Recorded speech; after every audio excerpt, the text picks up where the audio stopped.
bitahiyatil Islam, tahiyatul ahlul iman. Assalamualaikum warahmatullahi wabarakatuh. Alhamdulillahilladzi allafa baina qulubina fa asbahna bi ni'matihi ikhwana amma ba'd. Walifillah ashakumullah iyyakum. Kita buka majelis kita dengan bacaan basmalah. Bismillahirrahmanirrahim.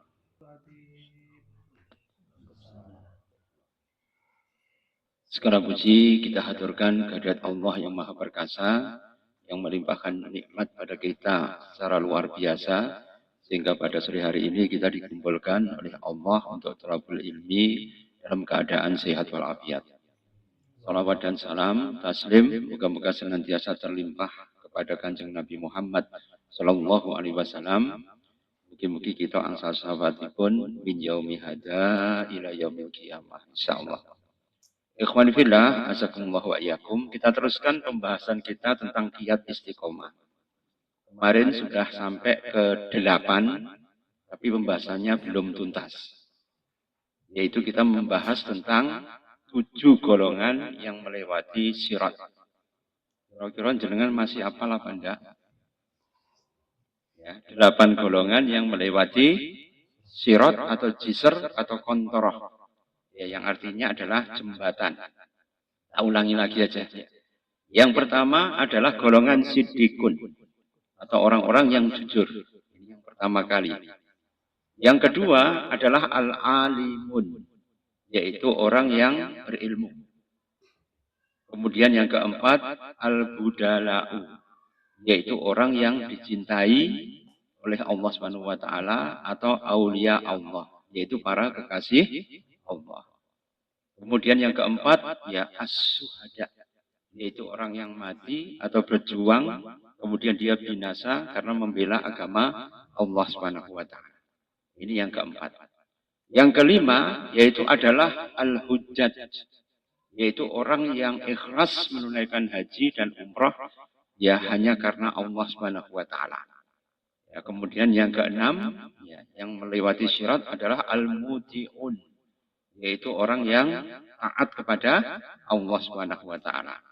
Kemudian yang terakhir, yang ketujuh, yaitu adalah al-asun, yaitu orang yang durhaka atau yang celaka. Jadi orang yang celaka cuma 1 golongan, ya sedangkan 6 golongan lain itu adalah orang yang beruntung.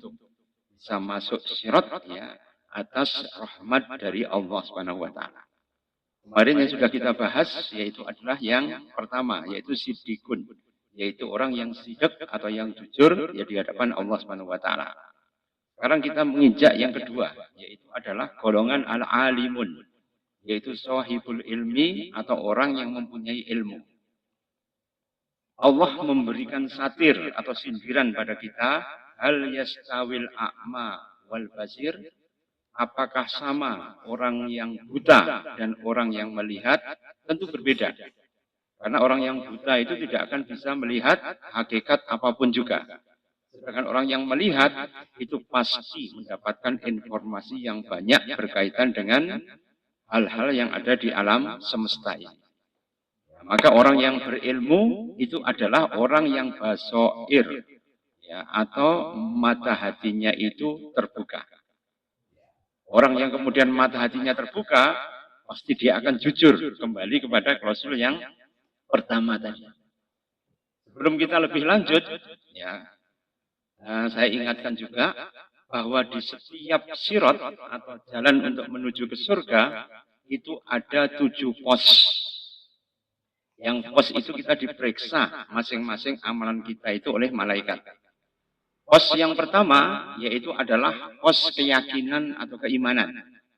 Orang ini syirik apa enggak, orang ini bertauhid atau enggak, orang ini lurus dengan keimanannya atau enggak, orang itu kemudian ya mempunyai iman yang kokoh, kuat, ya tidak munafik atau tidak kufur atau tidak musyrik di hadapan Allah Subhanahu wa taala. Itu pos yang pertama.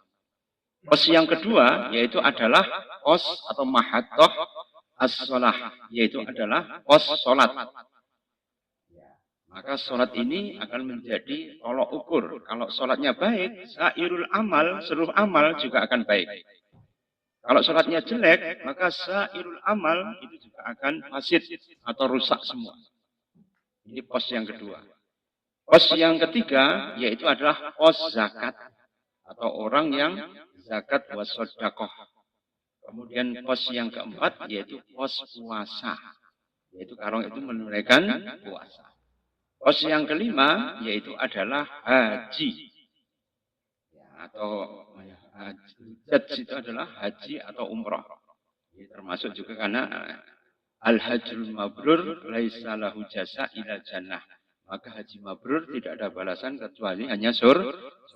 Tapi ikhlas. Karena banyak sekali gangguan haji itu adalah ketidakikhlasan di hadapan Allah Subhanahu wa taala.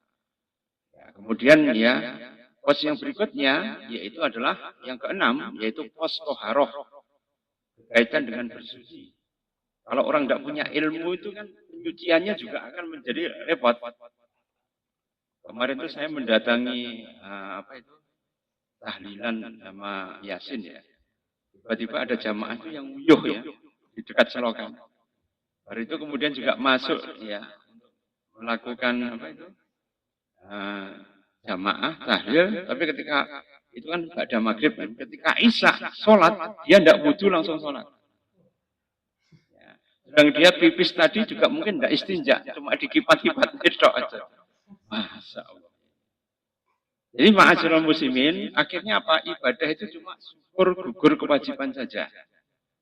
Ya, karena itu nanti akan ditanya oleh Allah pada pos yang keenam, yaitu pos tentang toharoh. Karena orang kalau nggak toharoh secara benar, itu nanti akan ya, diazab oleh Allah Subhanahu Wa Taala, sebagaimana ya yang diazab di alam kubur itu cuma 3 golongan. Pertama adalah namimah, orang yang sering kemudian menebar-nebar fitnah. Nah, ini zaman medsos yang menebar fitnah banyak sekali. Ya, maka mereka bukan hanya jejak digital di dunia, tapi jejak digital di akhirat juga akan dicatat. Namimah. Yang kedua, ghibah, yaitu orang yang rasan-rasan. Tapi rasan-rasan ini bukan rasan-rasan biasa saja, tapi rasan-rasan yang kemudian menjelekkan nama baik seseorang. Tidak akan diampuni Allah kecuali dia membaikkan nama orang yang dia rasani. Untuk berat ini tobat ini. Meskipun antum astagfirullahaladzim, astagfirullah. Tapi kalau tidak mengembalikan ya harga diri orang tadi, juga akan bisa menimbulkan dosa jariah. Ada amal jariah, tapi juga ada dosa. Karena itu ikhwani fillah, azakumullah iyyakum. Ini yang kedua. Yang ketiga, yaitu adalah ya sitarun ya fi baul, yaitu orang yang kemudian tidak suci. Kemudian melakukan baul. Baul ini apa? Kencing. Nah, ini yang sering terjadi di antara kita seperti tadi. Tidak awas, tapi kalau orang itu terlalu streng ya dengan wedi kencingnya nanti netes kemana-mana, ini sering kemudian mereka malah jatuh kepada irtiyab, yaitu penyakit was-was. Jadi kita berada di tengah-tengah. Wa kadzalika ja'alnakum ummatan wasatan. Kita berada di pertengahan. Iya, tidak terlalu streng, tapi juga tidak terlalu tasahul atau memudahkan. Karena itu ikhwan fillah, azakumullah wa iyyakum, ini adalah yang disiksa di alam kubur itu 3 tadi. Ya, karena itu kita harus hati-hati berkaitan dengan toharoh. Kemudian pos yang ketujuh, yaitu pos ihsanat, yaitu kebaikan. Ini setiap pos itu tadi ada 7, tadi kita diperiksa satu persatu. Kira-kira kita bisa lolos apa enggak? Insya Allah, ya aminin, kita bisa selamat. Tapi cuma kita harus berusaha sebaik-baiknya. Salat kita kemungkinan ya kadang-kadang blender, itu masih bisa kita tambali dengan qadha. Salat kita yang tidak khusyuk, kita bisa tutupi dengan jamaah. Karena kalau jamaah itu salah satu jamaah saja ada yang khusyuk, atau imamnya yang khusyuk, maka semuanya akan dihitung Allah sebagai orang yang antum mendatangi majelis taklim, kemudian ngantuk-ngantuk sampai keturun, tangi-tangi, ya, wis, aku lu qouli hadza, wastaghfirullahaladzim, walhamdulillahirabbil alamin, wassalamualaikum warahmatullahi wabarakatuh. Ketika antum bangun tadi, ya, karena majelis taklim sudah selesai, maka kedudukan antum tetap sama. Wa qumu maghfura lahu. Maka ketika ketika antum berdiri akan diampuni oleh Allah Subhanahu wa taala. Nah, bayangkan. Ini kan sebuah kemudahan yang luar biasa dari Allah. Jadi ma'asyiral muslimin, inilah yang kemudian membuat kita senantiasa bisa mendapatkan pertolongan dari Allah. Sing penting temen, sing penting meligi, sing penting kemudian kita enggak celudak. Tahu ya celudak? Celudak ini wis wetoke apik tibakno. Yang buri itu kemudian mengambil. Itu yang tidak bagus. Karena itu kalau orang itu drengki, serai, mesti jahil, kemudian metakil. Ya, serai itu apa? Dengki, gel yang wong. Oh, ingin nikmati wong itu hilang aja. Ya. Serai, ya. Kemudian apa? Atine itu obong terus. Kok sak berbetane wah. Raupane ndelok tok wis mai langsung kumat. Itu serai karena apa? Marah. Ya, serai, drengki, ya akhirnya apa? Jahil, pikirannya jadi bodoh, ketutupan ya dengan kemarahannya tadi. Kalau sudah ketutupan dengan marahnya, akhirnya apa? Medakil, membuat huru hara dan makar. Ya, karena itu ikhwan fillah, berapa banyak orang-orang kita, kalau ada orang yang kemudian keliru, itu bukan dibenarkan, malah dilok-lok nih. Sudah jatuh tertimpa tangga, ya pada? Ya, kalau ada orang sudah jatuh, dia keliru, bukannya diberikan kemudian petunjuk, ya. Kalau ada orang tersesat itu kan kemudian, nyuwun sewu Pak, jenengan ya napa mergini pun keliru. Nek mriku niku ada perbaikan, alternatifnya mriki. Mboten kan sopan jajane ya. Tapi kadang-kadang ndak wis ben mlebu, ben jelungup, ben kapok. Artinya apa? Bukan diberikan pertolongan, malah dikomentari dengan yang bahkan ditambahi dengan berbagai macam caci maki dan laknat. Repot ini. Dakwah juga begitu. Ya. Jadi orang yang keliru malah kemudian tidak diluruskan, malah malah kemudian diububi dan sebagainya. Dalam kitab Hilya'u Aulia itu dikatakan ya rauna anal quluba dha'ifatun. Ingatlah bahwa hati itu sangat lemah. Wasubhata khotofatun. Sedangkan kemudian subhat itu khotofah, menyambar-nyambar. Jadi kalau orang itu kemudian keliru cara bertindak, tidak punya ilmu, itu berbahaya. Akhirnya apa? Masuk ke dalam subhat. Karena apa? Hati kita itu pada hakikatnya lemah. Wah, aku kuat kok ngadepi cobaan hidup. Ya, aku nek gak kuat ngadepi cobaan hidup ya ngopi. Masa enak menghadapi cobaan hidup dengan ngopi. Kowe nek ra kuat ngadepi urip, dekekno terus ngopi yo. Kadang-kadang orang itu simplifikasi seperti itu. Tapi sebenarnya hidup itu memang ya bukan dibuat berat. Karena apa? Karena Allah memberikan jalan keluar berupa tawakal, yaitu menyandarkan semuanya itu kepada Allah Subhanahu wa taala. Wa may yatawakkal bahwa hasbuh. Siapa yang bertawakal, maka dia akan dicukupi oleh Allah Subhanahu wa taala. Karena itu ikhwan fillah, ya kadang-kadang kalau kita bertindak pada dunia nyata, memang kita harus kadang-kadang introspeksi. Kayak Limbat kemarin dituduh askar Saudi itu setan. Karena dia mempunyai taring. Ketika dia pas ya berada di Masjidil Haram, orang-orang pada takut. Akhirnya diteriaki oleh penjaga Masjidil Haram, setan, setan, setan. Kemudian diamankan. Karena apa? Dia punya taring. Ya, dianggap sebagai setan. Sedangkan dia itu ya adalah orang yang pengen beribadah, tapi simatnya apa? Tampilannya itu ternyata berbeda dengan tampilan orang kebanyakan. Karena itu ikhwani fillah, itu namanya subhat. Subhata ya khotofatun. Subhat itu adalah menyambar-nyambar. Jika ada orang itu tidak mempunyai kebijaksanaan, tidak punya ilmu, itu repot lagi. Karena kalau orang itu melewati syirat, maka syaratnya adalah orang yang berilmu. Dalam surat Al-Mujadilah, yarfa'illahu alladhina amanu minkum walladhina utul ilma darajat. Maka Allah akan mengangkat ya kaum yang beriman pada Allah Subhanahu wa taala Dan yang mempunyai ilmu itu beberapa derajat. Kenapa kok diangkat? Salah satunya adalah kita diberikan kemudahan untuk melewati sirat. Kalau orang yang sidikun itu melewati sirat itu seperti kilat.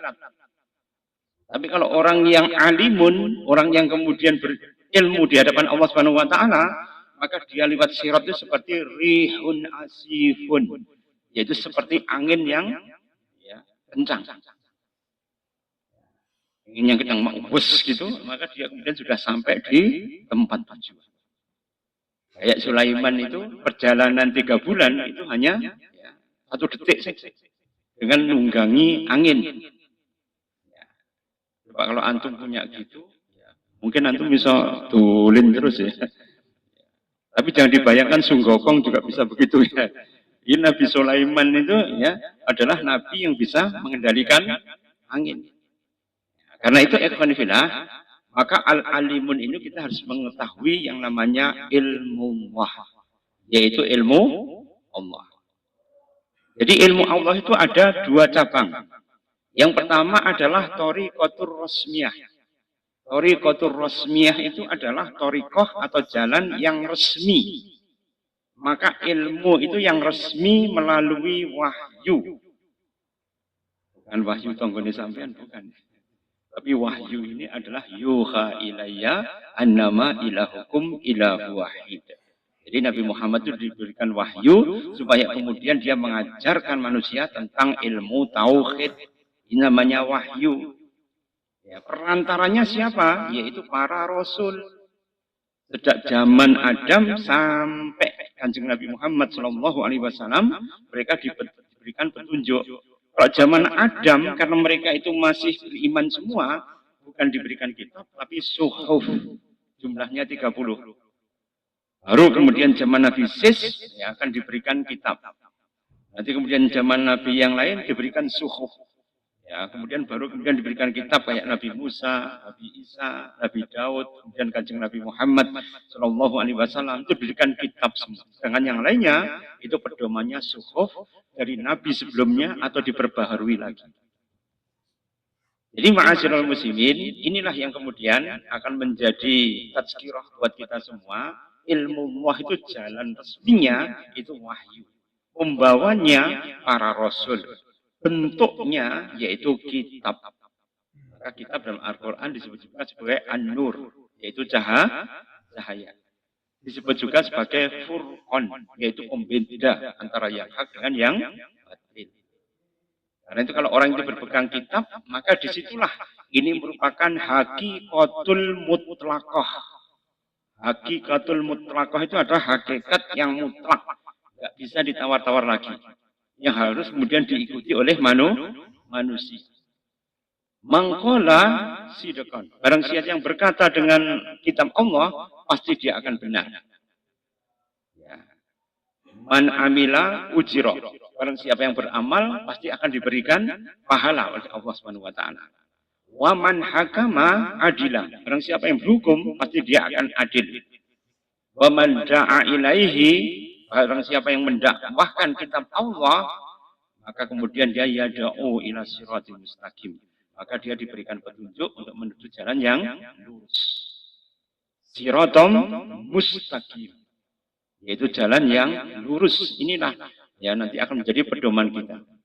Kemudian jalur yang kedua, ya, ilmu Allah itu ada yang namanya thariqatu ghairu rasmiyah. Yaitu thariqah atau metode ghairu ar-rasmiyah, yaitu tidak resmi. Melalui apa? Ilham. Ilham itu apa? Yaitu adalah mubasaron minallah.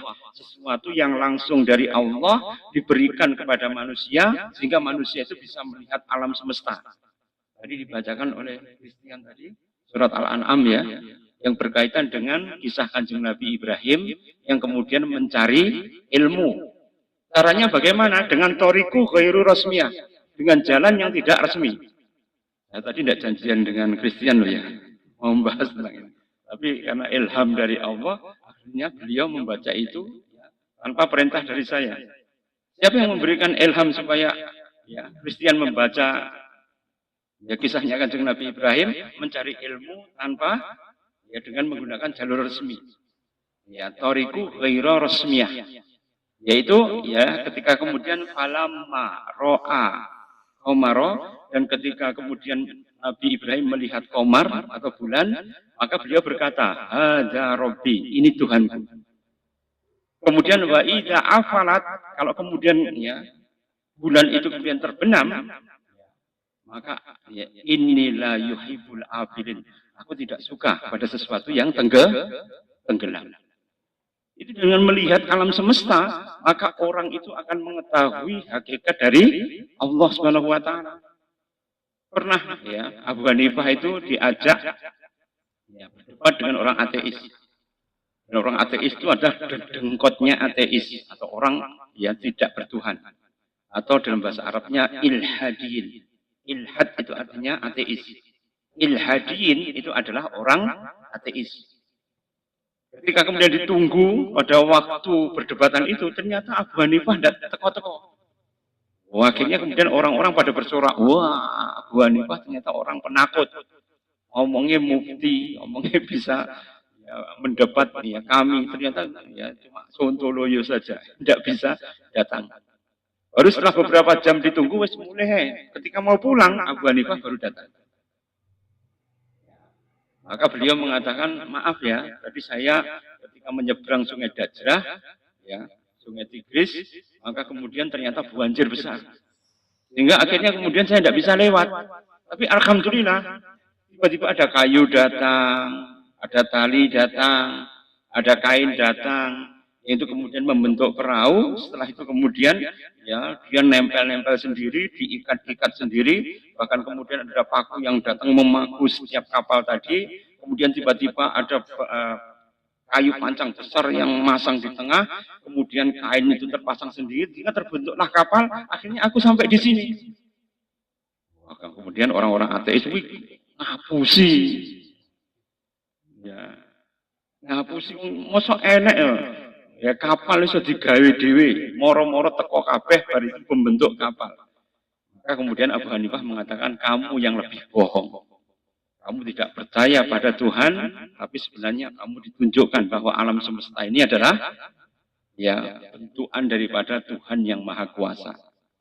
Bukankah matahari itu terbentuk ya sehingga dia tidak akan bercerai-berai sehingga kemudian apinya membakar kalian? Bukankah kemudian bumi itu diciptakan oleh Allah berputar pada porosnya? Kalau berhenti sejenak saja, kita itu akan keluar dari orbit, sehingga kita akan terpental, hanya gaya gravitasi itu hilang semua. Nah, maka tahukah kamu bahwa kamu adalah orang yang paling pembohong? Maka hujahnya orang-orang ateis itu kemudian patah ya hanya dengan gredisannya daripada Abu Hanifah. Paham ya ini ya? Jadi tidak mungkin ya moro-moro kapal terbentuk sendiri, tidak mungkin. Pasti ada yang membuat alam semesta ini tidak mungkin tiba-tiba jadi sendiri kecuali ada yang membuat. Karena ilmu ini adalah ilmu katon, ilmu titen, ya, ilmu yang berkaitan dengan logika, maka di sini namanya torik ghairu resmiyah, yaitu ilmu yang tanpa resmi melalui ilham mubasyarah pada seseorang. Ya, ini adalah wasail at-tajribiyah.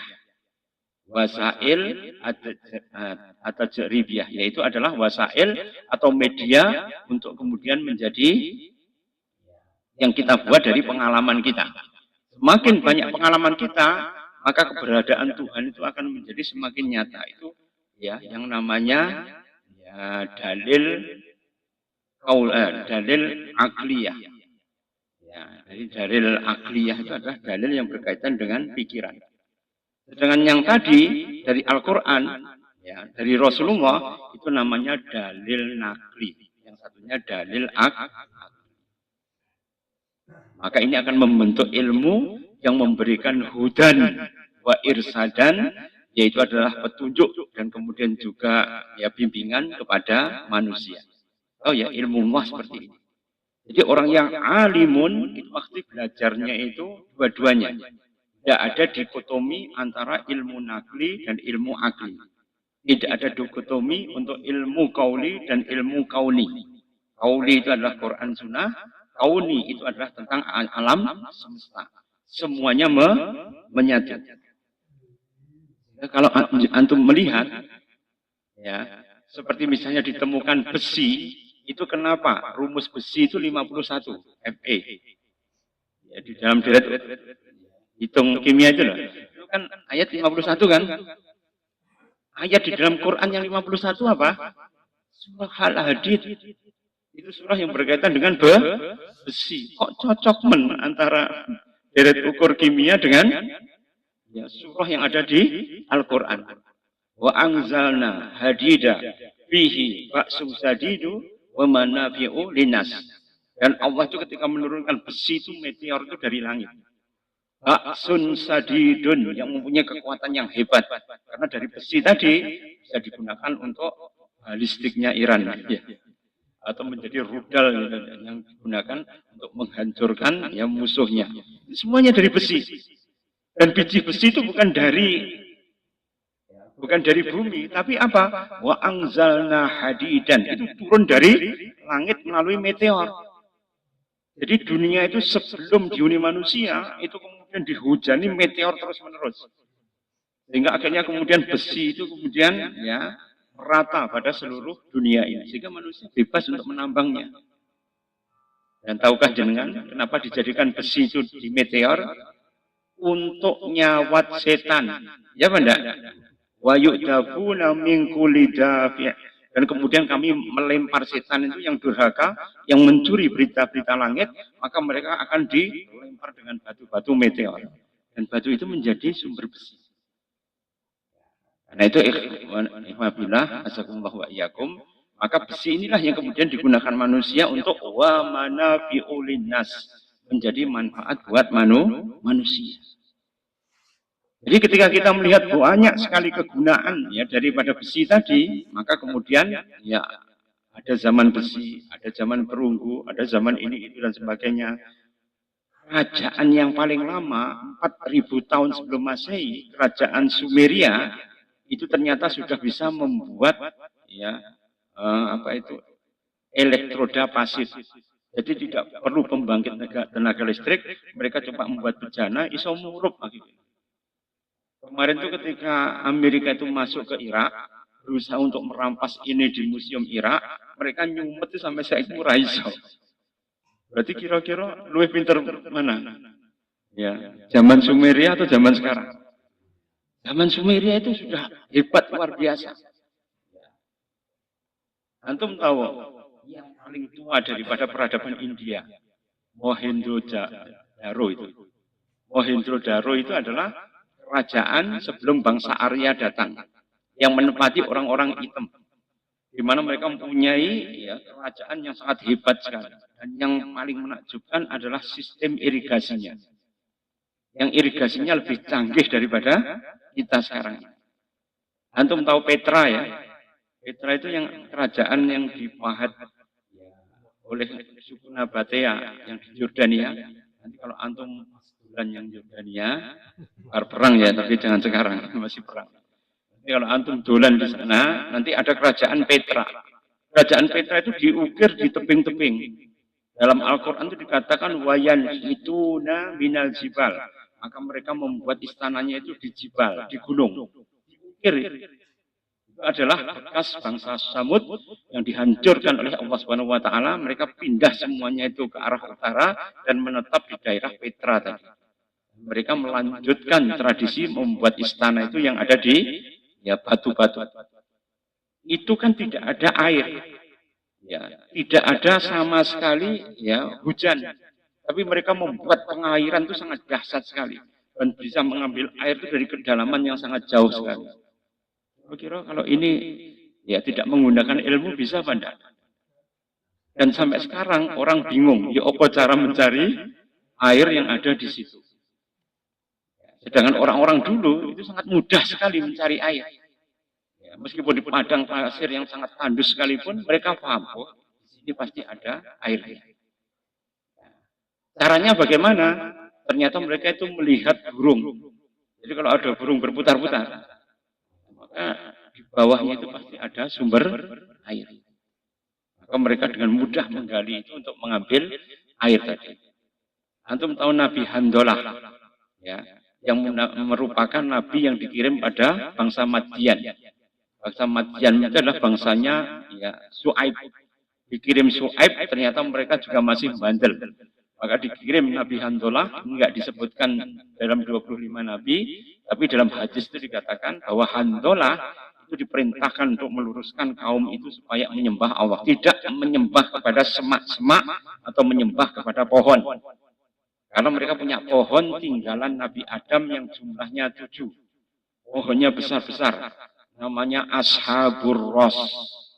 Ashab itu adalah penduduk, Ros itu adalah semak-semak. Jadi mereka itu menyembah semak-semak. Zaman tinggalannya Nabi Adam. Semak-semaknya tidak mekakat. Wong Jawa Ngaran ini sangat besar sekali. Dan itu ketika mereka itu menyembah pada itu, Allah murka, maka kemudian mereka dihancurkan. Karena apa? Membunuh Nabi Handolah. Jadi Nabi itu mempunyai profesi sendiri-sendiri.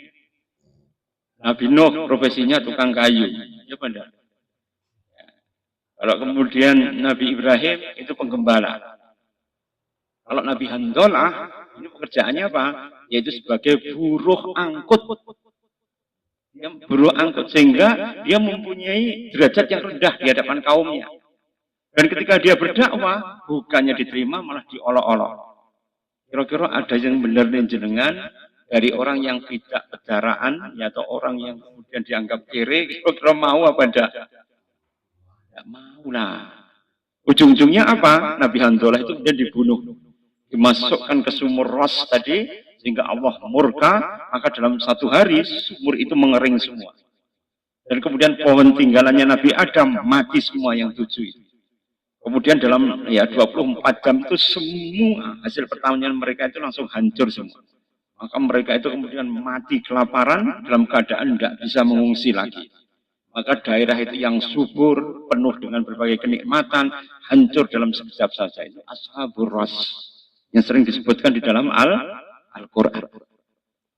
Ya, karena itu ikhwan fillah, dan ini kemudian dicontohkan oleh orang Israel.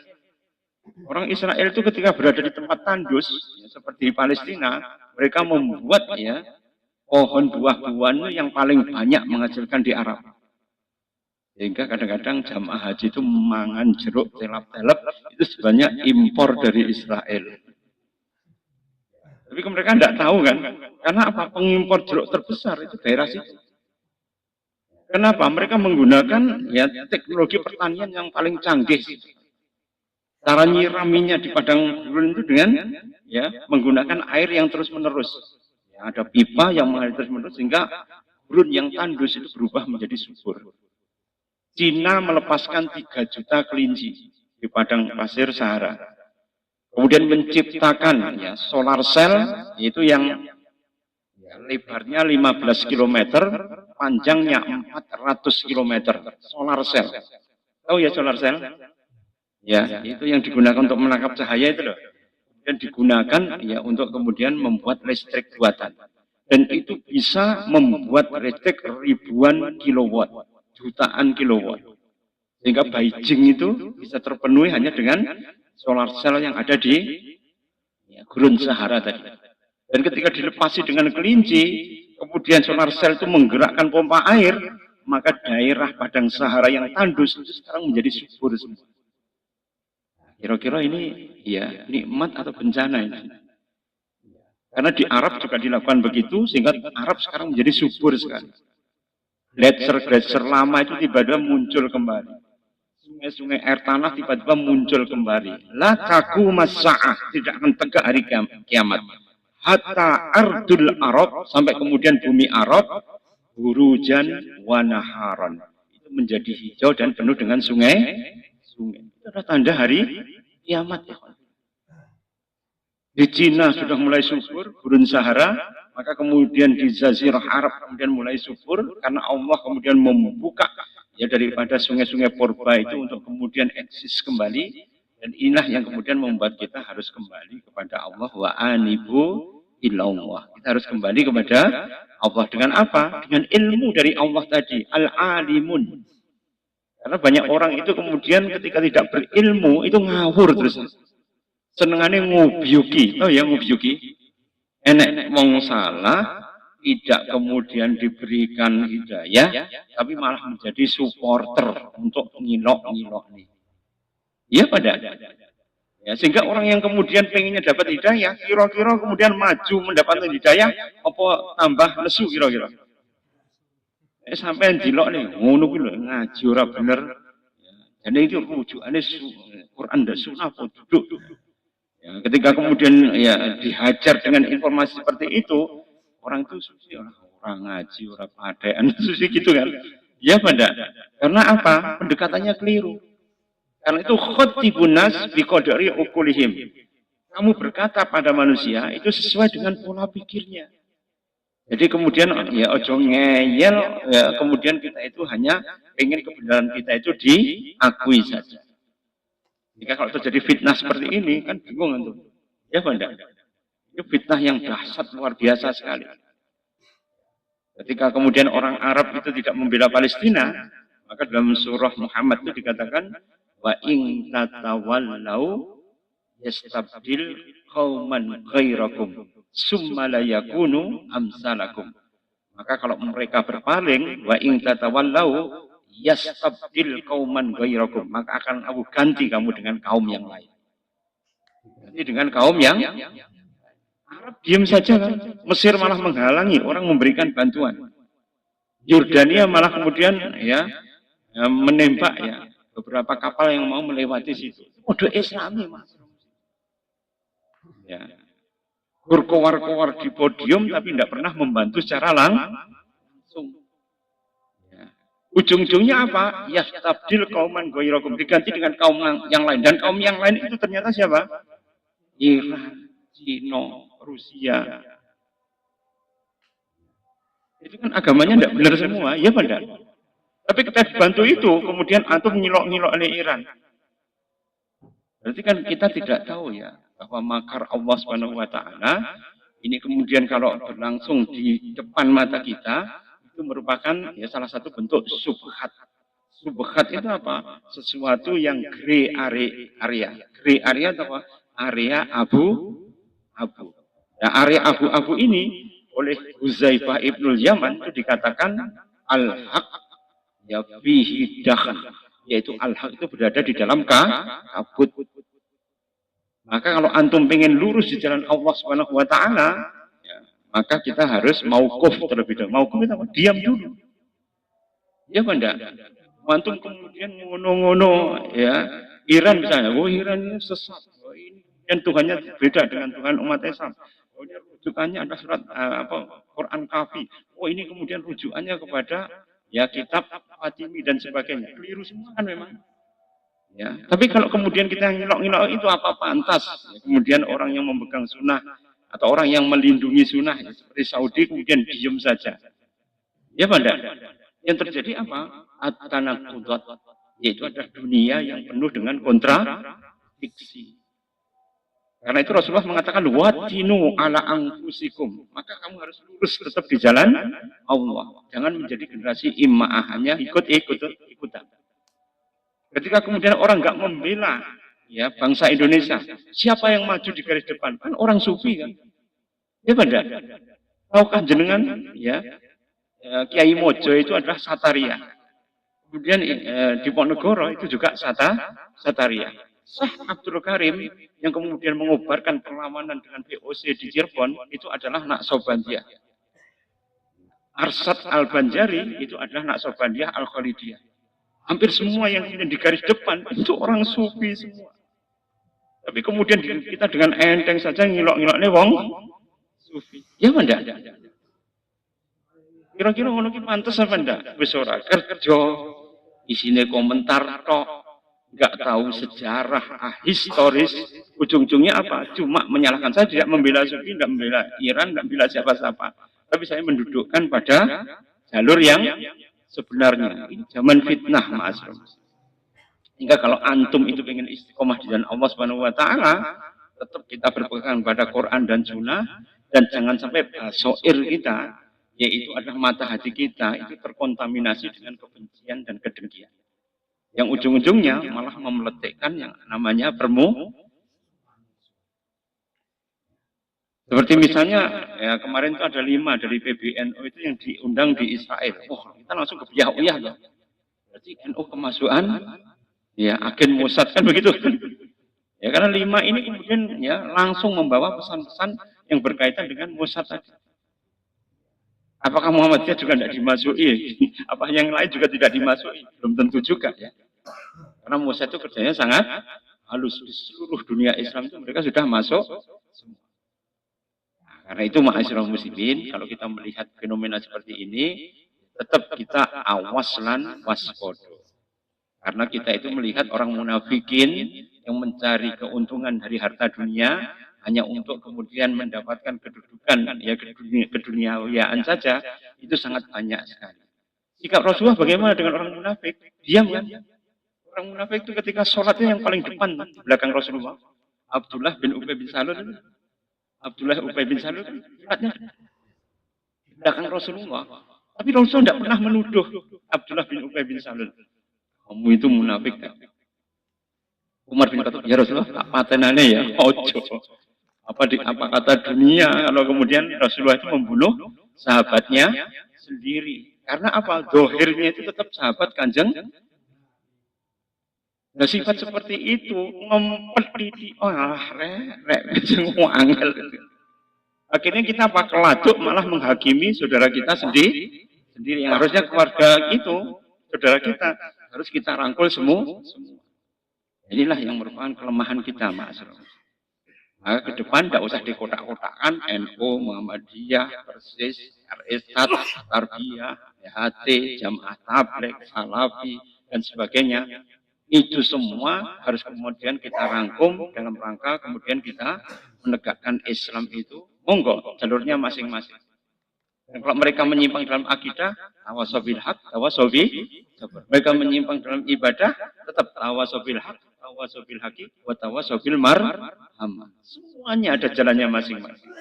Nyapu antum kemudian gak iso ngempet, kemudian menyalahkan orang.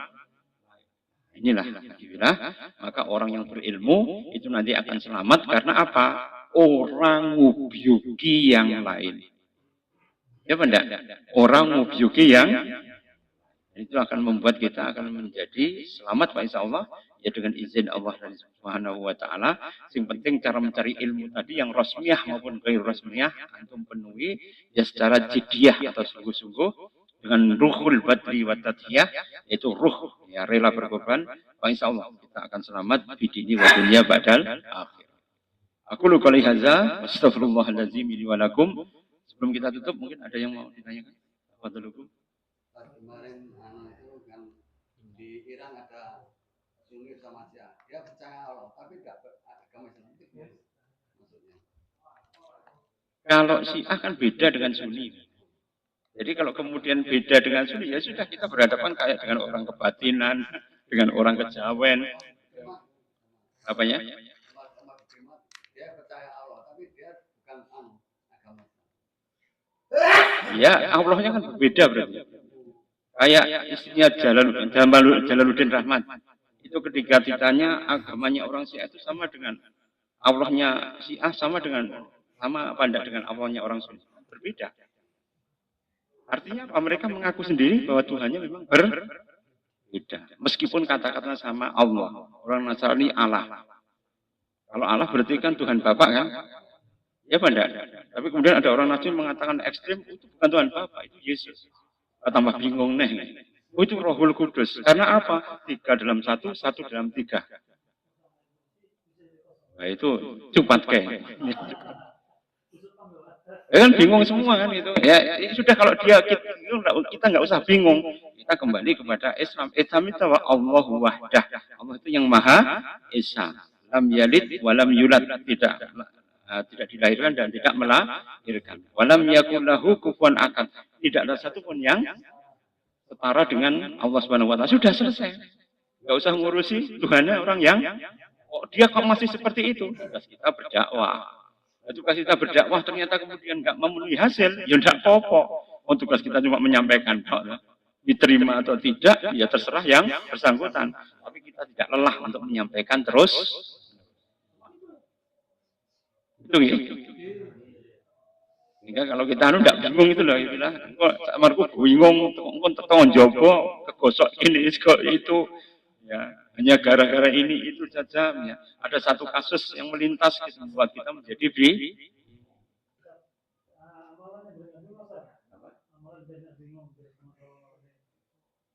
Jadi supaya nggak bingung, itu sebenarnya ketika menghadapi musibah ada doanya. Doanya adalah mudah sekali. Bismillahirrahmanirrahim.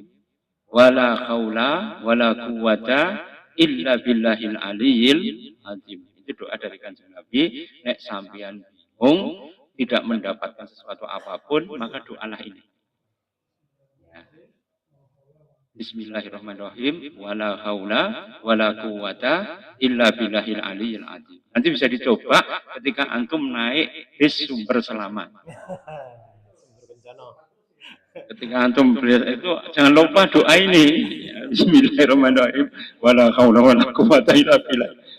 Nanti sampai di terminal Madiun ngompol-ngompol. Karena di syaratannya Oto Akas jurusan Malang Probolinggo.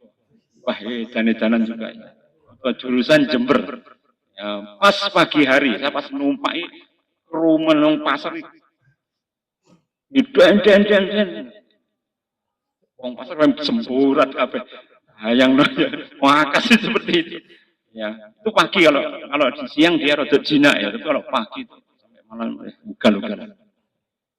Nah itu ma'asyiral muslimin, inilah dunia seperti itu. Ada yang kalem kayak Pluto. Antum tahu bajingan ya? Bajingan itu saisnya. Ya. Cikar itu namanya bajingan. Jadi antum jangan itu diplesetkan, ya bajingan itu menjadi penjahat. Aslinya itu nama daripada ya pengemudi cikar, itu namanya bajingan. Akhirnya menjadi visuan. Karena apa? Mungkin wong londo orang ngerti, ya. Enek bajing-bajing. Ini jadi visuan. Makna itu adalah nama daripada cikar. Saisnya cikar. Insyaallah demikian. Aku lu qouli hadza, astaghfirullahaladzim wa lakum. Wallahumma fiq ila aqwamit thariq. Assalamualaikum warahmatullahi wabarakatuh.